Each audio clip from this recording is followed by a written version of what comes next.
So, do you know what just happened? Haven't got a clue, but maybe it works on other games in here.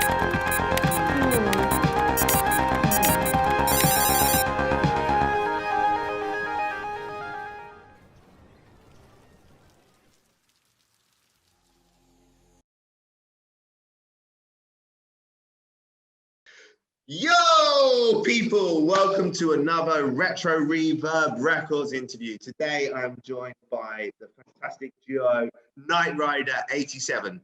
Without further ado, I'm going to let them introduce themselves. Guys, introduce yourselves, please. Hey, we're Knight Rider 87. I'm Steven. This is Stephanie. Yeah, we're Knight Rider. We're so excited to be here. Thank you for having us on, Cole. Yeah, appreciate it. You. No problem at all. Absolutely excited to have you. I was doing my research today, listening to your music, and pretty excited, actually. I thought some of it was really, really good. So I'm awesome. Absolute pleasure to have you here. And I know we've got a 9-hour difference between where you are in the world and where I am. Took us a long time to get this interview.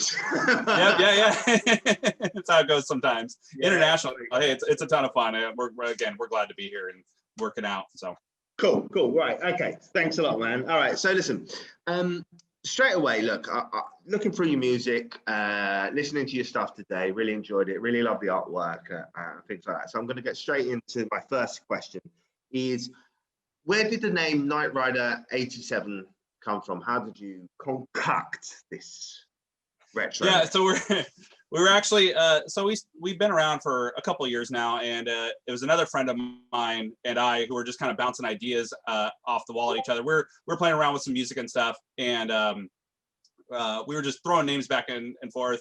We're like, oh, what's a kind of a cool 80s thing? And we're like, he's like, oh, Knight Rider, and I was like, oh, that's cool. And then like, what if we drop the K out of it? And it's like Knight Rider, like it, like it actually should be. And then him and I were both born in 1987, and it was just added it on. It was perfect, and that's what we ended up landing on. And it was a ton of fun. We just took it from there and just ran, and here we are today. So you guys, it was a lot of fun. Are you guys Knight Rider fans? Yeah, oh, absolutely. I love that show. Wouldn't mind having a kit car. Yeah, one of my favorite shows as a kid. Right. So very cool name. So immediately I was like, "Ooh, Knight Rider, cool." I like that. Okay. Let me get. You know what? I need my glasses, guys. I'm really. You're totally fine. Totally. I'm fine. getting old here, and I've. Yeah, I know. That's why I wear them all. Like, should I wear my glasses? Should I not wear my glasses? Like, oh, do I need to see? Do I not need to see? Can I pretend I can still see and look cool? And blah blah blah. Exactly. Nope, you're fine. I totally get it. So you're a duo. One thing I noticed when I was looking through your Bandcamp page today was the credits underneath. So I could always see both of your names, Stephen and Stephanie. Mm-hmm. But there was also other people involved in almost in every single release. I saw like a different name. So obviously you're collaborating with different people. But what's the dynamics between you two specifically? Yep. So us two specifically, we're husband and wife team. We've been married for 13 years now. Yeah, no, it's a fun adventure, and we've had other music projects and stuff in the past and things like this, and this is kind of one of the ones that really landed on something. And one of the reasons why you see a bunch of names on the other thing is honestly I almost feel like it's like a group project kind of a thing. Knight Rider is a group project, right? We have a lot of friends kind of cycling in and out. I mean, it started with another friend of mine who's now off kind of doing his own thing, and we still remain friends and everything. But it's like we're kind of the ringleaders, and we have a ton of friends involved with it. And so I want to make sure anytime somebody's involved with a track, I want to make sure to give them credit, right? And they're off doing their own projects and stuff, and we all support each other. But we're kind of the core. Our guitar player, Anthony, who couldn't be here today, he's very much involved with all the stuff we do. Every single live show we play, he's there. Any live stream we do, he's always the one on guitars and stuff. Okay. So it's like I said, a group project. We're the ringleaders, a bunch of revolving people around, and it's just we like to have fun with it, Yeah, I know. And this is the lovely singer who sings on all our tracks. I definitely lay down vocals. That's my strong suit in the music industry, but don't put an instrument in my hand because that's not my strong suit. But I love helping on the back end when like we're working on a track and like Stephen kind of gets lost in what he's doing, like being able to like come in and be like a strong second pair of ears to say like, you need to cut this, you need to add this, put like a little alien noise in here maybe, like, you know, something fun. But I think Stephen really nailed it in saying like, you know, we definitely want to give our friends credit when they help out, because like it is a very progressive scene and the music is so like just fast paced and fun. Like, why wouldn't we want to bring our friends in to like help out and be a part of it? Absolutely, of course. And you know what, I mean, this, I'm sure you're aware, I've looked back to your first release compared to your latest release to see how long you've been involved in the scene. But I'm sure that in the time that you've been aware, which if I'm correct is a few years, you will have noticed that it's quite a supportive scene, people helping each other out. There's a whole load of collaborations. When I first came in, I thought it was when I first started like managing the label, I thought it was a bit more old school, but I learned pretty quickly that was not what was happening at all. Right. Talk to me just quickly. I didn't put this in the questions to you guys beforehand, but you've just mentioned it, so I am interested. So, what's your music background? Where did you come from? That's a long story, but I'll paraphrase it. Bullet point it. Yeah. So I'm from California, LA area, and honestly, my dad owned a record studio and a couple labels and stuff like that. And I honestly just grew up in the music industry my whole life. We moved up here in 2000-ish.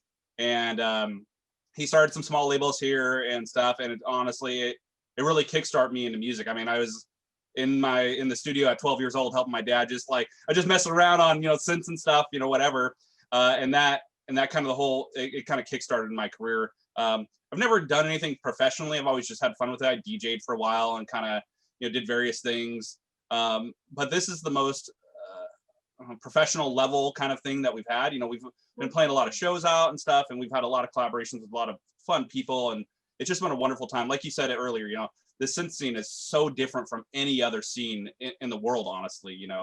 I come from like trance, that's what I used to do trance stuff a long time ago. And those guys are kind of supportive, but it's everybody's kind of like after each other and trying to one up each other. This thing, this is like, hey, we're all here to have fun and just enjoy each other. And that's why I love seeing newcomers come, and I want to help support them. People like, oh, what do you think of my track? Like, oh, do you want feedback? We'll help give them feedback and stuff. And like, how do we make you better and lift you up? And like, here's some connections you could use. And it's such an awesome scene here. I love being this, and I love being part of it. I was looking at your, I'll have to check my notes, sorry. I was looking at your EP, what's it called? Arcade Nights. Yep. And am I right in thinking, just because, like I'm not, to be honest, I'm not the most thorough researcher in the world. But I did glance through it. But is that up to date, your own EP that you've released? Yep, everything else has been singles for that. We're working on a new album this year. Currently, I'm in the process of, with my own side project, writing some soundtracks for some comics right now, and so that's taken up a lot of my time.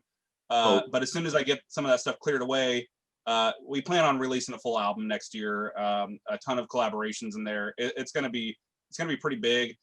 Things are kind of stagnant right now. We love playing shows. We can't play any shows right now because of stupid COVID crap. Yeah. Tell me about it. I mean, I've got the heart to be safe. We want everybody to be safe, and we want everybody to be healthy. So hopefully we get some good content, or maybe release the album when like things are starting to pick back up. Dying down on the downslide, and we can do it in a safe and effective way. Yeah. I mean, obviously we all need to be safe first, and that's the most important thing. But now with the vaccine, I think we are coming out of hope. I mean, we've got this sort of, I don't know how it is in America, but we've got this sort of last load of lockdowns here over the Christmas period, because obviously people want to go and celebrate and be with people. But with the vaccines coming in, I'm hoping that by the summer next year, we might have really kind of heard the end of this, because I really hope so too. I'm so over this stuff. I'm ready to go back out. The most boring year in history of my whole life. I just so tired of COVID.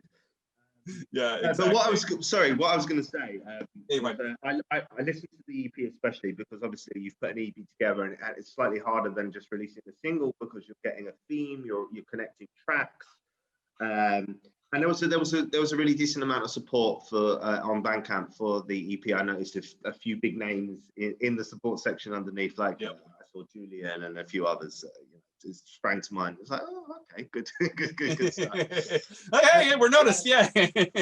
Well, it is telling. I know it may sound shallow, but you know, when you see those, you could, and especially I start to recognize like the icons or the thumbnails of people in the scene. I'm like, oh, okay, these guys like them, so probably it's half decent. Right. Thank you guys for buying our music on Bandcamp. So no, anyway, kudos for that. And I listened to the EP briefly today. I listened to every track, at least a minute and a half of each one. Thank you. And was impressed. I like the sounds. Thank you. We worked really hard on it. The whole theme of that was like, so I assume maybe they have something like this out there, but here, because we're based out of Portland, right? And Portland's got all kinds of crazy stuff. And one of the things they're actually been known for and kind of really, I feel like they not necessarily invented it, but they really like honed in on it, is barcades, you know, adult arcades where you can go play a bunch of video games and drink at the same time or whatever, you know. I noticed that in your sound description, it was like computer games, cyberpunk, and arcades or something along those. Yep, and we love that stuff. So we have a bunch of local arcades here that we love going to all the time. And 2 of our shows have been at arcades. We did the album release for Arcade Nights was at one of our favorite arcade places called Quarter World, which is over, you know, in Portland. So it's been awesome, and so we wanted to really build on a theme, and so the theme of the Arcade Nights was like every song was like a different video game, so you're running around the arcade just playing different games, and so it gives you this nice breadth of like, here's a little bit of everything, but they're all like tied to a video game kind of, you know. That was the idea behind it anyways. No, that's a super cool idea, and in fact I'm a bit gutted that you've said that, because actually that was the idea for my next EP. That's all right. But sharing is caring, right? Yeah, exactly. At least when you perform in an arcade, you've got all the lighting that you need. You don't really need to do anything. Yep, exactly. They've already set the scene organically for us. Yeah, so we just had to walk in their stuff. And Quarter World actually has one of the Tesla coils, so they actually even like once a week they'll have like a Tesla coil concert, and like the lights rain, like the arcing sparks like rain down on this big cage they built. It is so cool. We are so blessed to be in the area that we are. The scene we're in, and then even the city we're in, they love stuff like this. So just we were able to flourish honestly with what we're doing. I tell you what, I cannot wait to get out to the States. I've got a couple of artists out there in the States, and I want to do some shows. I want to bring RetroReverbRecords over there and stuff. And I've done a few interviews with sort of stateside artists or bands or whatever, and seems like it's kicking and happening there. So really looking forward to going out. We'll take you out to dinner and show you all the fun barcades and some of our really fun spots that we love. Yep, please do. If I hit Portland, I'll definitely look you up, man. Thank you very much. For sure. By the way, guys, just a quick question. How long have you guys been married? 13 years. Impressive. Wow. Very good. Do you know what's the anniversary for 13 years? You know, you have a gift for every year. Oh yeah. I lost track of it. Hopefully, she doesn't care. Probably diamond, knowing your luck. No, not quite. I think that's 50 or something like that. I don't know where we're at, but I'll take a diamond then. I'm sure. Okay. Could be diamond. No, I think actually, do you know what? I think diamond is probably 25. It's something really big. Yeah, I think it's. You know, we're working there. We're getting there. Luckily, like we're less materialistic, and like I just love making memories and like building off of like fun experiences. So like I would totally like skip a gift every year if we could just go out and do something fun, like zip lining or skydiving if he'll ever do it. Nope, you know, nope. Climb a mountain or something fun, you know, like let's go have time together, because that's more valuable than anything that like you can hold in your hand. Stephen, I have to say I've done skydiving and it's absolutely 100% worth it, man. No.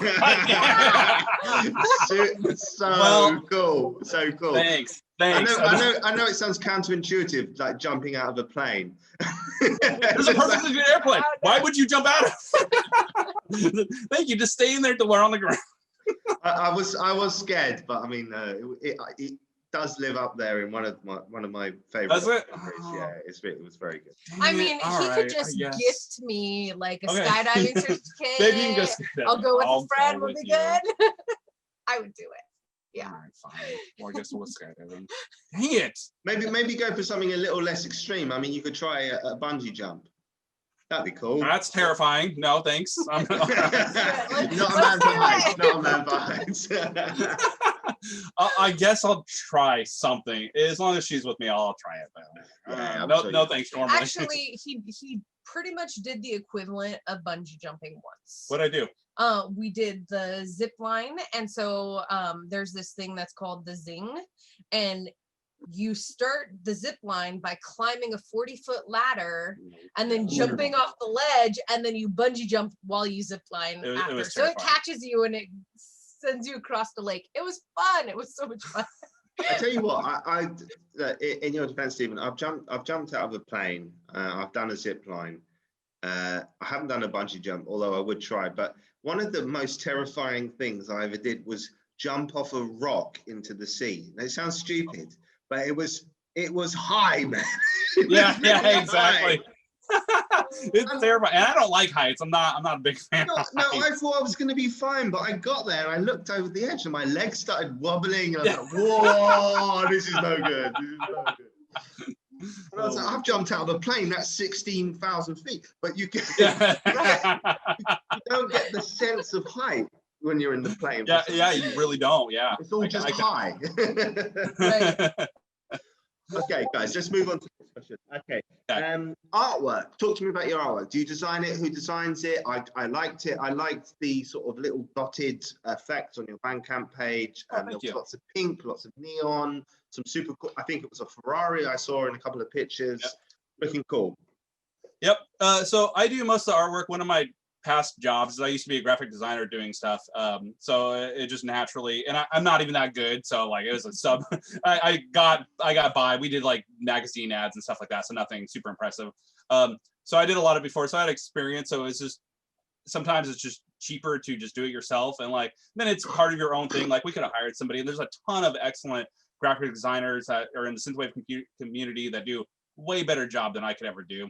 But we were just trying to get, by at the time with what we had. We didn't have a ton of money and, we're just getting started. So I threw the logo together.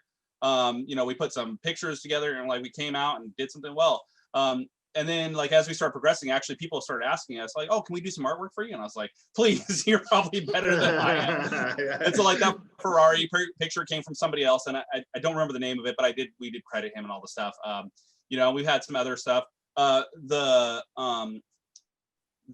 logo or the cover for the single teams, that was actually her idea. So she set up a really nice backdrop and everything and projected some nice imagery on it and then stood in front of it and like took the picture herself. And she's like, oh, here you go. And I was like, what, you did this all by yourself? It came out amazing. And like, yeah, it did. And actually for a couple of times you've written your name as Steph, which can be a man's name. And yep, Stephen or Steph, yeah. I was wondering, for a while I was thinking, is this, a duo of two men or two women? But then I saw that picture. Okay. Yeah, Stephen and Stephanie, it works. And our initials are the same too, so it's even more confusing. Yeah. Do you know what? I do understand what you're saying about artwork and video editing and media design and stuff, because I spent quite a lot of my time doing that. And honestly, if I could maybe afford to pay somebody else, I'd absolutely love them to do it. But everyone knows nowadays it's sort of all-encompassing scene where basically you can be involved from production from the very start to the end. It can sometimes take away from the music, which is a bit frustrating, but it needs to be done. Which actually does lead me on to my next question: is are you signed with Pure Synth? Yeah, so we're not signed to their label, but we're doing a lot of collaborations with them. We just released that new track for their compilation Travelers, which was, we did the Among the Stars track of it. Yeah, and it's funny, that was a track that we had written, honestly, 2 years ago. And we wrote like a little hook for it and stuff. And then I kind of just sat in the background. And I was going through tracks. I really didn't want to write like a whole new track. I was like, we have enough backlog of stuff. Like I can find something good in there. So I'm going through tracks, and like that one stood out to me and another friend of mine. And we're like, that is a track that's like projects like traveling and star travel and stuff like that. And so we wrote that, and like 3 days later popped out the rest of the song. It was awesome. We had a ton of fun doing it. But no, I love Pure Synth. I think they do a great job of what they're doing. I'm excited for the vinyl campaign that they're doing out there. Go buy the vinyl if you can, support us. You know. Yeah, I think Oscar, who I believe is one that runs that, you know, I think he does an awesome job, and I love the support that he gives the community, and he's always trying to get a bunch of people involved. So they're fantastic.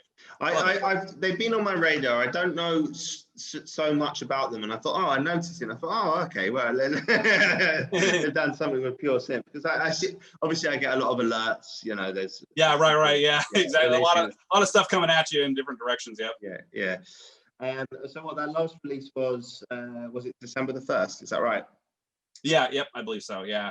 And has it done well? Are you happy with the response? Oh, absolutely. You know, it's funny. I've gotten a couple of people like, that's our favorite song on the album. Well, thank you. You know, like I'm not trying to up anybody. You know, I think there's a lot of people like Chris Kia was on there, and Sunis, which I love her vocal work, and her production work is great. We're just happy to be involved in such high caliber artists, right? Like all the rest of the people that are on there. And then sorry, I was interrupting. Go on. No, go ahead. No, I was just about to say that it's always nice when you work with other artists, isn't it? It's like you draw inspiration, you get behind a movement together, you share ideas, and you get to compare yourself and sort of think, oh, they've done this, and you know, how could we do this? It's always very inspirational. Absolutely. And that's a little bit of a two-edged sword, right? When you start comparing yourself to others, it kind of gets dicey. You're like, oh man, my stuff doesn't live up to like what they're doing, and they're probably thinking the same thing or whatever. You know, but it's all fun and stuff. And I just, you know, we like to just put out music that if we're enjoying it, then everybody else is enjoying it. We don't make music for other people. We make music for ourselves. You know, cool. And if we're happy with it, then if other people are happy with it, great. If not, okay, whatever, like that's not your thing, cool, all right. No worries here. It's all subjective at the end of the day. And that is absolutely true. Stephanie, I've got a question for you again. Sorry, it wasn't in the questions, but it's just come to my mind. So you're the vocalist in the group, the band, the duo, the collaboration. How do you go about what's the usual process for you when you're writing your vocals? Do you listen to the music first and then put the vocals over the top, or do you sometimes say, I've got this great vocal, and ask him to create something?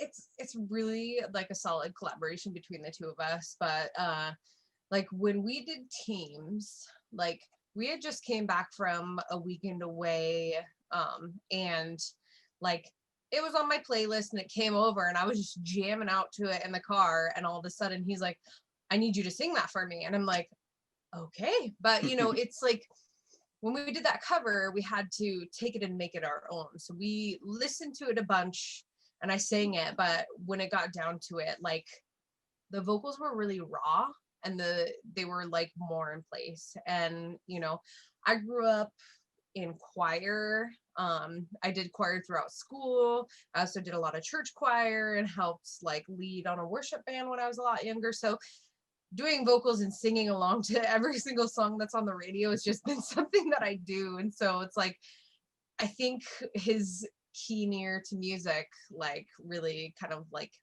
helps me push, as well as, you know, creating the dynamic duo that goes along with it. But you know, it's just not something that I ever thought that I was ever gonna like pursue as a career, because it's still just, it's more of like just like a passion and a hobby. And you know, like in the daily life I'm always singing along to something, so I think it's just something that is naturally within me. And with this one here, who can pick up any single instrument in the world and make music off of it, it pairs so well. So it's weird how many of us out there though think that we can't do something, and actually we can. You know, right. we can hum a tune, we can sing a tune, we can write a melody. You know, it's just about sometimes, you know, it takes some of us a bit longer than other ones. Obviously, Stephen sounds rather talented. Shut up! Oh my god. But we can all get there. We can all get there, which is Absolutely. And there's talent with anybody. And part of it is just persistence. And this is what I tell a lot of new people that are like, oh, listen to my song feedback. And I'm like, don't take this as like criticism against you. Like, here's some things you can improve on, but like, just keep at it. Like, perseverance is 9/10 of what you're going to do. Like, you just keep at it and keep pushing, you'll get there. Absolutely. It's like, it's when the people that give up, they fall short. And those are the ones that are like, oh, I can't do anything. It's like, no, you just keep on pushing. You'll get there. So I try to tell that to everybody. It's like, whether you're making it there all in one shot or not, like, you just got to keep on driving. And that's how you get to where we're, You know what? I just, you know, it was Black Friday recently, and I decided to splash out and get a couple of like new VSTs and stuff. And it's illusion for me because because I think to myself, oh yeah, I'll make music. But you know what? I don't have the time. And you're absolutely right though. If you do just sit down, like all of the tunes I've ever made, it was just me just sitting down and persevering and getting through and going, that doesn't sound right, this doesn't sound right, asking a few people, getting some feedback, going from there, doing this. And it has taught me, like, because the small amount of time that I get to make music nowadays, whenever I do, I hate it. And it's just literally because I don't have enough time, probably. Right, yeah, exactly. You're just throwing stuff at the wall, which is, it's a great place to start. I mean, I think every one of our songs always starts from like, I throw a bunch of crap at the wall and it kind of like, this sounds good, or like scrap it and do it all over. Like we're a Christmas compilation. Well, maybe by the time this airs, it'll already come out. But on the day before Christmas, it's supposed to release. And like, there's a Christmas compilation coming out. Yeah, it's through Dream Cola Corporation Records or something. It's kind of like, it's on the verge of like chill and vaporwave, and then like, I think we're probably the most hardest synthwave on there. I'm not sure, I haven't listened to the whole thing yet, but they asked us to do a track on there and we did it. Nice. And like, it was actually a lot of fun, and Stephanie again did the vocals on it. We did the cover of Do You Hear What I Hear? I love that song and I thought it was good. Kind of fits the vibe of what we're trying to do. Yep. Yeah. We should sign Cool. Yeah. Yeah, you want to do vocals? That's cool. No, I can't sing, man. I do you know what? Stephanie, sometimes I think I can. I think it's probably when I'm a bit drunk. That's I've not the best time to sing, for sure. Because you're hearing a whole nother key in your head. Everybody else is not hearing. Me all the time when I sing. I've done some voiceover stuff, and I might try and do a little bit of singing at some point, but probably like heavily affected with well, you know, you can get those programs that like retune your voice. Yep. Mm-hmm. Yeah. Wow. What I'm kind of curious now. You did voiceover. What kind of voiceover stuff did you do? Oh, it's coming out. I've done like we've got an artist called Delta Wave, and he wanted like a British accent because apparently we sound a bit meaner than Americans. Okay. Even though I think we sound posh, but he says like the bad guys are always like, you know, the Brits in the film. So he asked me to do it. So oh, that's cool. All right, I'm excited for that. And I've heard of Delta Wave before, so that'll be exciting. I like their stuff. So, yeah, I mean, actually, his whole EP is ready to go, and it's just my voiceover because I've got. He's waiting on it. Hold them up, Cole. Get it done. No, I did it, but the acoustics were terrible and it was popping. So I have to re-record it and stuff like that. So I wrote the whole piece for him and like sorted it out. Oh wow. Cool. Does he have is he ETA for that? Because now I'm kind of curious. I want to make sure to look. January probably. I mean, it's in my long list of boring things I've got to do. But yeah. And sometimes music's like that, right? You just sit and have to do music. Like some days I enjoy mixing, and other days I'm like, it's the same process over and over again. I'm like, there's no creativeness here. I'm like, I don't want to just sit and mix this. And it's like, just got to grind through it. Like, sit and listen to it, go render out, go listen to it in the car, go listen to it in all these other places. Like, oh, something sounds bad. Go back to the studio, change a couple things, re-render it out. I'm never happy until I listen to it in the car. Yep. Literally never. Once it's there, it's perfect. Yep. If it's good in the car, I'm like, okay, we're good to go. Like, we did it. We're good. Yeah. All right, let's move on to the next. Okay. Okay, we've done the artwork. All right. In your opinion, of all the releases that you've released, what's the one that you're most proud of? Oh, I think I got to go with the Teams one. You know, that's the first, you know, Stephanie's been involved in all the tracks in the sense of like, she's listened to them. She's had a lot of input. She helped with art design and everything else. But for me to be able to showcase her vocal work on Team like that, I think is our most proudest. It's very polished. I actually took it to some other people before we released it and said, like, destroy it. Like, give me some feedback and like be very critical of this because we want to make sure this is polished. And so I sent it to a couple of people. They gave me some pretty, not harsh to me, but like, they're like, oh, here's all the stuff you need to fix, clean all this up. And I was like, oh, that's a lot of work to go back. So we went back and did it. I spent a lot of time like making sure those vocals were very crisp. You know, when you work with vocals, while it is an instrument, it's a very dynamic instrument, very different from like a standard synth, or like, you know, you have your bass line that does its own thing and you're like leads that do its own stuff and drums, whatever, like that's all stuff like whatever, that's easy. Vocals like have a dynamic range and you have to make sure it sounds good and you can't cut out too many, you know, there's so much work involved into it. And by the time we ended up with it, after bouncing it off a couple people, to get it to where it came out, I was very, very proud of it. And I think Stephanie is too, right? Yeah, absolutely. It was definitely really fun, and getting to like work together and actually like produce something that was like really like 100% like him and I collaborating instead of like, you know, a really big group of people being in it. Like it gave us like the opportunity to like really bond over something, you know, that was just us. And, you know, it's like when people talk about like music and art, like music is really like a very artistic form of sound. And, you know, it's like you can't just say like, oh, I splashed paint on the wall, it's done, it's art. Like it's something that you just have to like take and work at. And Hold on, red, yellow, pay me. Exactly. But like with Steven, he's often said, I'm not a singer, or you know, like I'm not a singer. And true. You know, when we started like laying them down, like you know, I was starting to get a little bit like jumping and like kind of like getting a little bounce to it. And he's like, okay. I'm like, I'm getting in the hype. I'm getting in the mood. I'm like stretching my diaphragm and like getting into this. And, you know, when we took it and made our own, the lyrics were written, but like we had to kind of like rewrite the flow and redo the vocals, and it was a little bit faster and like a different, you know, tone altogether. But you know, it's definitely fun to kind of like get in that rhythm. And you know, it's like sometimes I like to embrace the inner diva. The thing about vocals as well, and I heavily lean towards tracks with vocals. Not to say that I don't like instrumentals or anything else, but the vocals are, if you really think about it, the only actual living part of the music, like directly. I mean, obviously the instruments are played by living people, but it's not the same. Yeah, we get assistance, don't we, from our DAWs. Yep, absolutely. So when you say they're more dynamic, you're literally true, because it's the emotion and the feeling coming out of an actual person.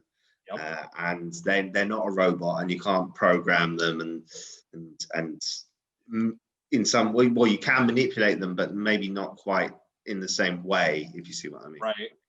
Yeah, you're just like rounding out the edges maybe, versus like they are the core of it, right? And it's so much fun working with vocalists and stuff, and even and her and I working together.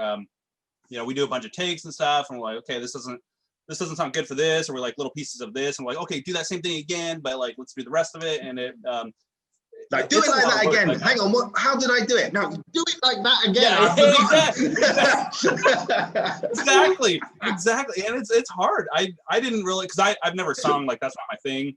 But I didn't really understand, like, even as an engineer, just like sitting and recording or making sure stuff is right, like how much work it is as on the singer to like make sure you're hitting that same tone or whatever every time and having that same inflection and same.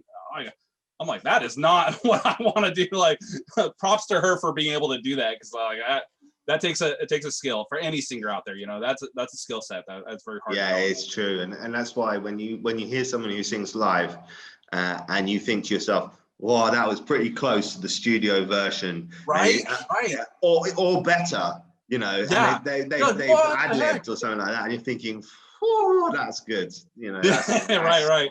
well done. No, absolutely. Okay, right. Let's move on. So, right, tell me something that you find frustrating when you're making music, just to sort of, you know, emphasize with all the other artists out there in the scene. Yep.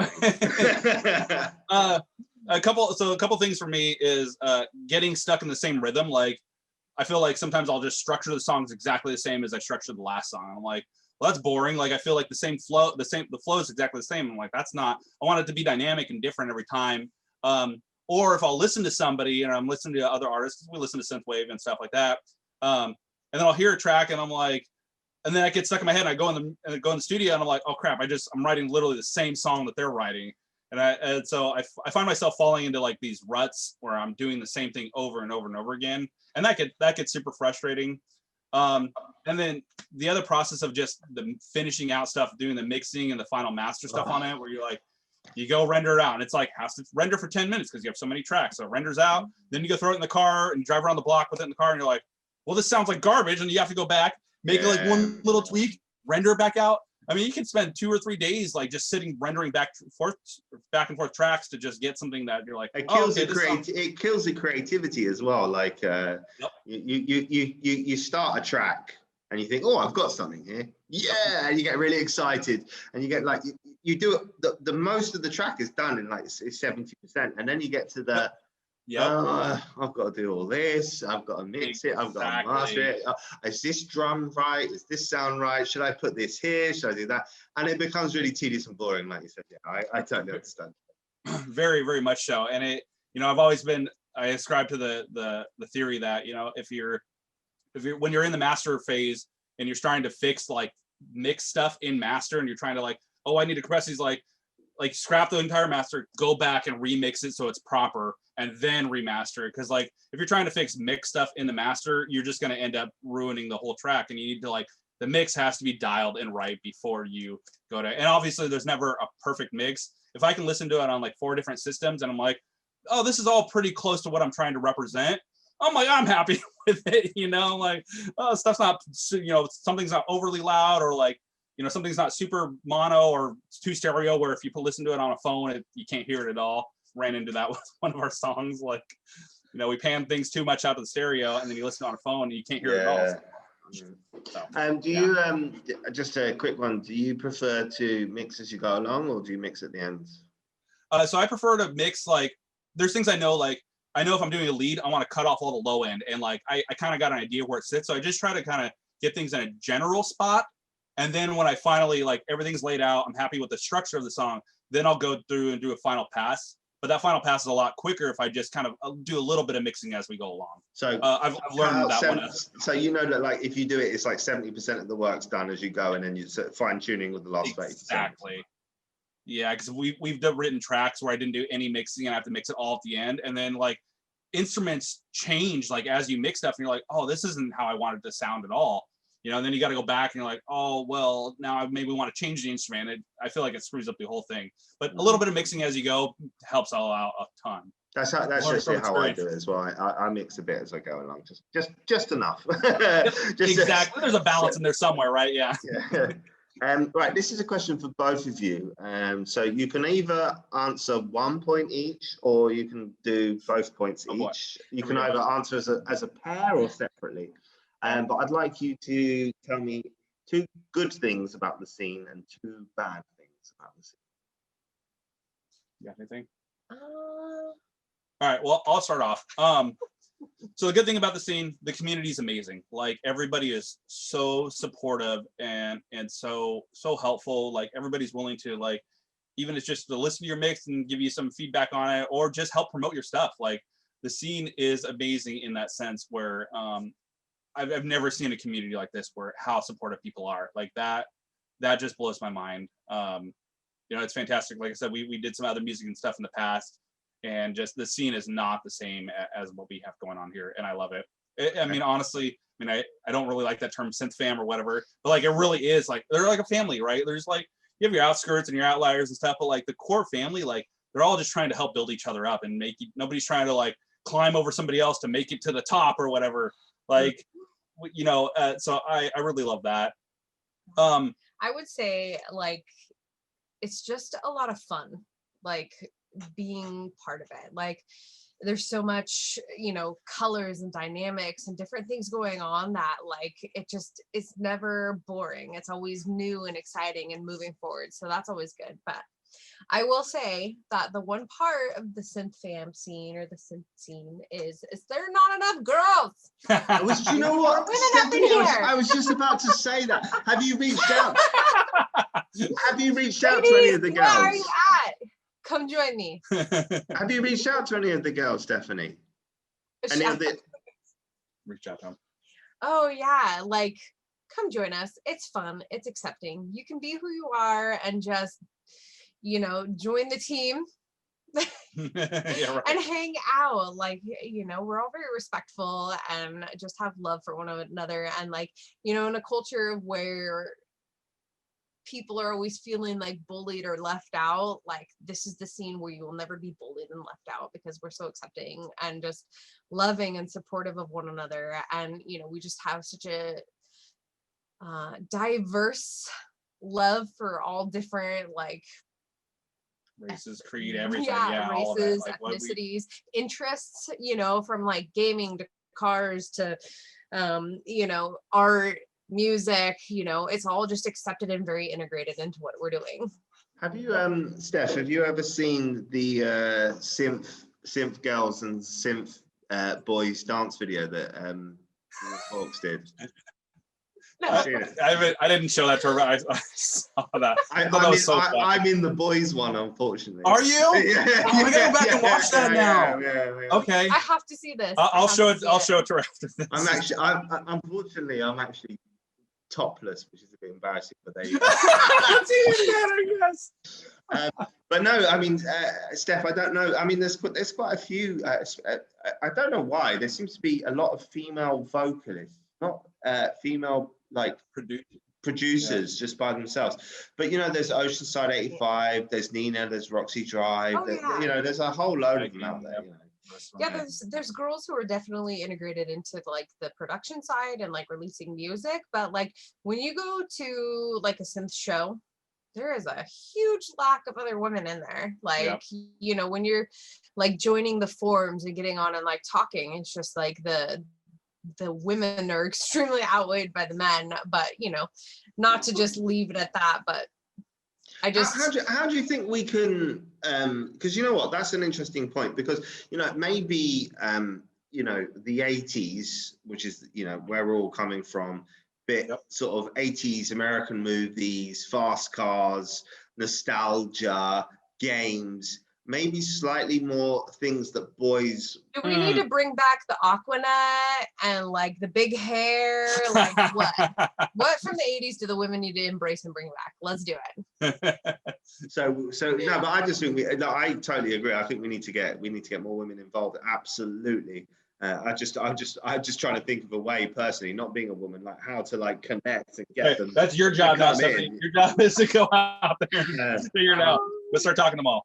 Right. And I think part of it is somewhere a balance of like embracing new producers. There's a lot of wonderful women producers that do a great job, you know, with what it and maybe they feel, you know, it's a little masculine heavy or whatever, so they need to, I don't know. But like one thing we should say is like the synth community is accepting of everyone, right? Like let's if you're a new person, new producer, like come join us on Discord or on some forums. Like if you want feedback or you want to grow better, like just reach out to us. We're all here, and there's a ton of people willing to help out. So don't ever feel like you're out of place or like you're too new to do stuff. We love having.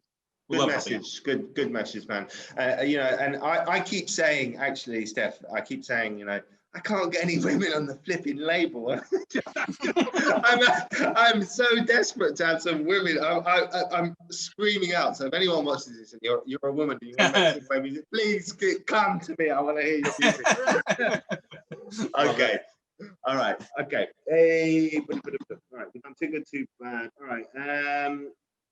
Who in the scene? So I don't know. Like, you seem fairly familiar with people in the scene. Is there anyone out there you really, apart from the people you've already worked with, is there anyone else you'd really like to Shooting for the top. Want to work with Nina. I think we actually have some tracks that we haven't released yet that would actually be a really, really good collaboration with her. That's the top of our list. She's so nice, and also she's left. She left Aztec, Records. right? Yeah. So she's kind of a free agent, but I think I know. I was like, we got to get on it. I'm gonna reach out to her. I think she's had so many people going, "Oh, you're not contracted anymore. Come work with me." So yeah, she's exactly. got a lot of stuff going on. Yep. Yeah, I'm sure she does. It's funny, talk about the Aztec thing. Lau is another one. I think she's extremely talented, not only a singer but a producer as well. I mean, love to work with her. We're shooting straight for the top. We want to work with the best in this season. There's a ton of amazing synthwave artists out there, but those are definitely some of our top two probably. Yeah, it'd be really fun to collab with some of the bigger names out there, like even some, more obscure, like Krasinski. Love it. Maybe he's not that obscure. I mean, no, she's making a joke. So Wave Shaper would be fun. I'd love to do vocals on his Walking on the Air Christmas release. That was a fun one. That was really cool. We've just done that, by the way. Did you guys? Yeah. It's actually at the moment it's only on our VOP sections, but it's going to come out on the 25th on Christmas. Oh, really? Eden Future's done a version of Walking in the Air, which I personally think is very, very good. Awesome. I can't wait to hear that. I love Eden Future. We got to play with the on the Synth Valley Stream Fest with them not too long ago. Cool. That was a ton of fun. Those guys. He also released today Carol of the Bells. Oh, yeah. Oh, I haven't heard it yet. Was that just today? Check it out on YouTube. The video is absolutely awesome. It's really good. Oh, so have a look. Send him some love. He'd love that. He'd really absolutely we will. Yeah. Okay, right, guys. Last question of the day. And by the way, I feel like I don't need to edit this video because it's been I think it's been so straightforward. Yeah. Thank you we so try to be much. professional, Right. No, honestly, it's been so straightforward. I'll put a few links in, a few bits and bobs. Nice and easy. Yeah, cool. Okay. What's going on? What's happening in 2021 for you guys? You were talking about an album. Just re-elaborate on what's going on. Yep. So we definitely want to do. We're gonna do a full-length album. I'm sure probably some singles to help build up to that. Full-length album. Really kind of just waiting to see what happens with this COVID stuff. We miss playing out. Like the last show we played is over a year ago now. Back in November, we did Neon Rose Fest, here in Portland and Seattle. We were really hoping that would happen this year, and obviously because of all the stuff, it didn't happen, that's fine. So we're shooting to try to do Neon Rose Fest 2021. We'd love to do that. Sorry, is it Neon Retro Fest you're saying there? Neon Rose Fest. So Neon Retro Fest is the one over in the East Coast. Neon Rose Fest, which we would play. Yes, if absolutely. We were meant to do Neon Retro Fest this year, but obviously COVID. Right. So I mean, we miss playing out. Depending on how stuff goes, we're looking at maybe doing a small US tour. We've had a bunch of people interested in us all the way from Brooklyn to Minnesota and Florida. So I'm like, we could just reach the outskirts, kind of the whole US and do a small US tour. We would love to do that. But the for sure things are, an album coming out, some singles, a lot of little collaboration and remix stuff that we want to do. Yeah, we're totally looking at some new merchandise as well, like just some fun things that, are fun to have when you're a fan. We're hopefully going to start launching a few giveaways, to give back to the people who support us and love us, so that we can, reach out to the fans and let them know in a little. Can you give us a little hint about what one of these little giveaways might be? Let's see. So we're thinking about doing this like a care package kind of thing where you get like a shirt, maybe a sweatshirt, and a bunch of little goodies, cassette tapes, pins, stickers. And yeah. Okay. All right. Yeah. Sounds cool. Sounds cool. Sounds really cool. Okay, guys, listen. Let's wrap it up there. Otherwise, this interview will go on forever, and my wife will kill me because I need to shoot in bed. Join you. Yeah, She right. needs to join with you or do some interviews. Do you know what? I'd love to have her on. She's actually got a nice voice, but she's not actively involved in the synthwave scene. Not yet. Not yet. No, maybe I'll try and get her involved. Okay, listen, guys, thank you so much for your time. I really appreciate it. It's been an absolute pleasure having you on. Really look forward to hearing your new stuff. Obviously, tag me. Yep, absolutely. I'll support you. And season's greetings. Happy Christmas. If you don't celebrate Christmas, happy holidays. How dare you? Merry Christmas. Yeah, Merry Christmas. Merry Christmas. Merry Christmas You and a happy New Year. Okay.